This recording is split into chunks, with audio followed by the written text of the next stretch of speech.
Hey guys, and welcome back to Redstone 98. Today we've got a episode full of logic gates for you. Now that we have been over redstone dust and we've been over repeaters, we can get into a little bit more complicated of a topic today called logic gates. So, logic gate is basically a set of circuitry that provides a single memory function. So basically, you can input a signal and it will do the same thing every time because it has the one memory function. So here we have the basic standard on-off gate here. And basically, you turn the switch on and the door changes states.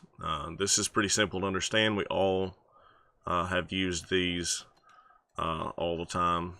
And anytime you use a light switch, that's basically the same effect there. So that's a standard on-off gate. It's basically a power source with a piece of redstone going into whatever you're wanting to affect, such as this door. The next thing is called a NOT gate, which basically means that it's an opposite. So if it's on the off state, the door will be in the on state. So basically we are changing the state of the torch, which is changing the output there. So it's the opposite, a NOT gate or an opposite gate, which is very useful in a whole lot of major redstone builds, but maybe not for a door. Just depends on if you wanted to use the up or down on the aesthetic of your build. But ooh, that's funny. It's the AND gate. I was like, AND? Oh, this is an AND gate. And so basically this means that I have to flip this switch. Oh no, nothing happened. Oh, and I have to flip that one before anything changes.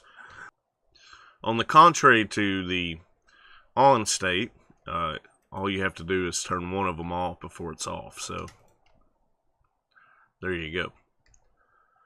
And this one doesn't have levers.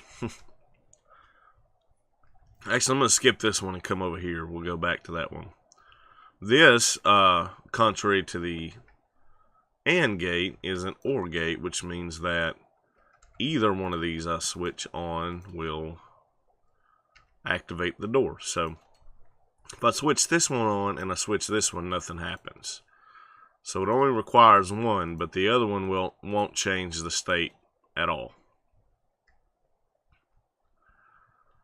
This one here is an XOR gate, and this right here is so underused, but is one of the most awesome circuits as far as, you know, actual door usage, because no matter which of these switches I switch,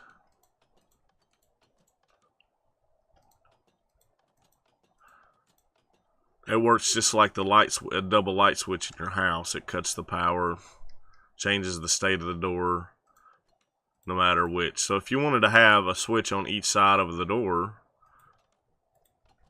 this would be the way to do it. And so it's the most underused circuit in the game, I think, but it's called an XOR gate. It's pretty awesome there.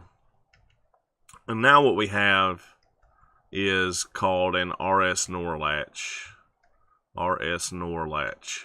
And basically it is a memory cell that says that depending upon which state is active is depending on which output will be active.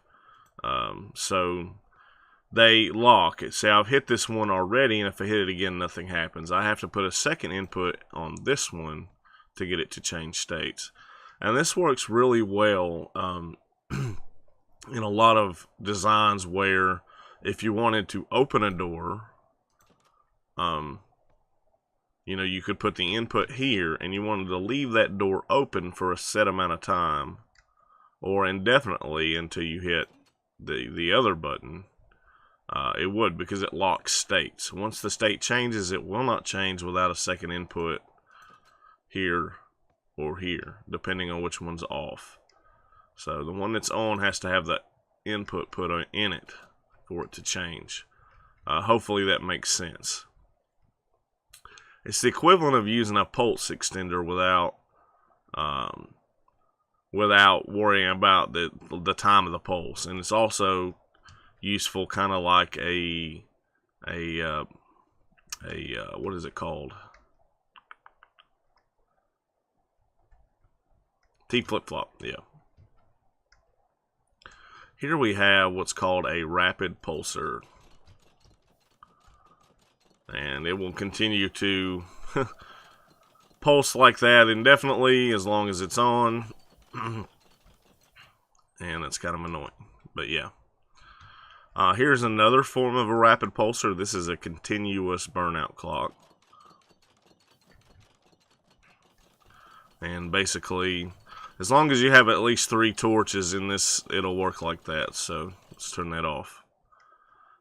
This is what's called a 8-tick burnout clock. It's just your standard burnout clock, and it will only burn out for 8 pulses. So,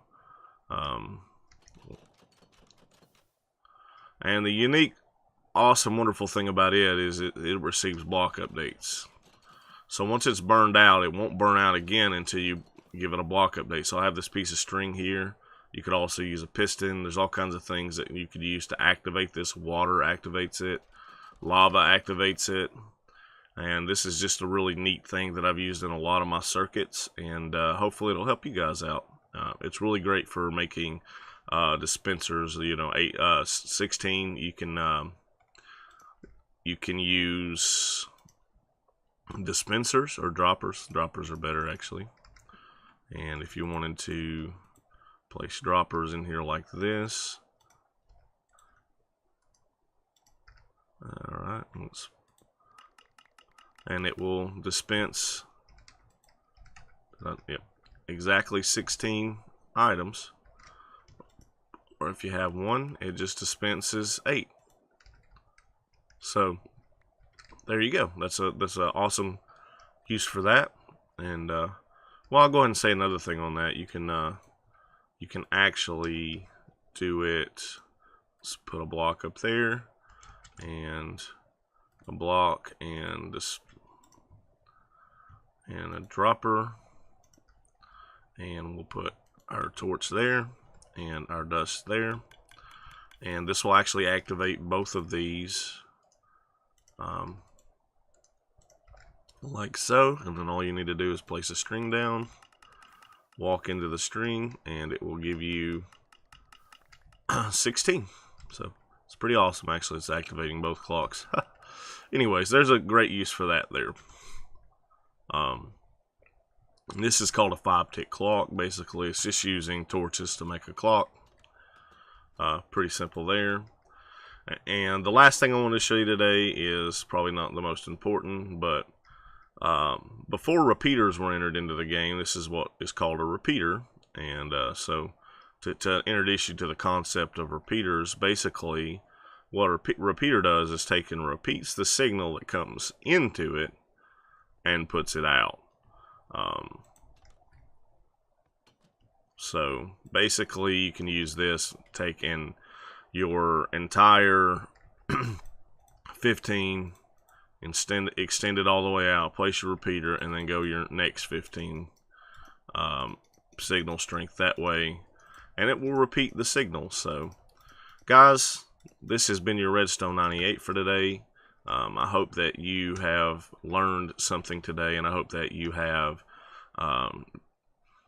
taken something from this that will help you in your Redstone builds and teach you something you didn't know. Anyways, I've repeated that 3 times now, but anyways, guys, if you liked the video, hit the like button. If you have any questions, please don't hesitate to comment. I will do my best to answer what I can. And guys, we'll see you next Friday. Bye-bye.